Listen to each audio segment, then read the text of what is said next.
Idag ska vi visa hur ni kan använda Ikeas ånginsats Stabil i skogen som en portabel liten eldkorg.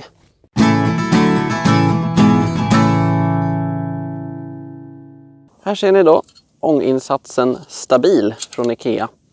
Och vi tänkte använda den som en liten bärbar eldkorg som sagt. För man får inte alltid göra upp eld direkt på backen.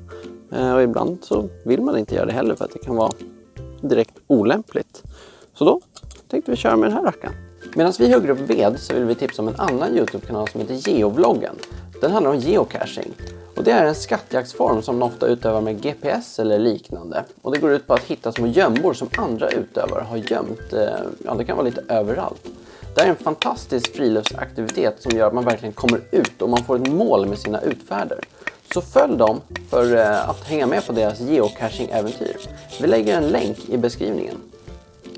Här ser ni då själva ånginsatsen Stabil. Och den blir väldigt trevlig att elda i när man fäller ut den nämligen. Det blir en bra bas att göra upp en liten brasa i. Innan ni börjar använda den här så måste ni ta bort den lilla upphängningskroken som sitter i mitten. Det gör ni lättast med en tång. Som ni ser så kan man även stänga den för att använda den som ett litet friluftskök att koka vatten på eller liknande. Här ser ni tillsammans med en vanlig kaffekanna.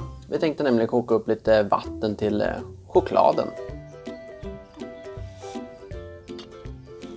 Ni ser att det brinner på ganska bra i de här så det är ganska lätt att koka upp vatten på dem. En stor fördel med den här lösningen är att den är väldigt skonsam mot underlaget. Något som är väldigt viktigt att tänka på ute i naturen. Ni ser också att man kan använda den som en öppen eldkorg. Det är perfekt att grilla korv på eller värma händerna en kall vinterdag. Om du vill ha fler tips som det här så prenumerera på vår kanal.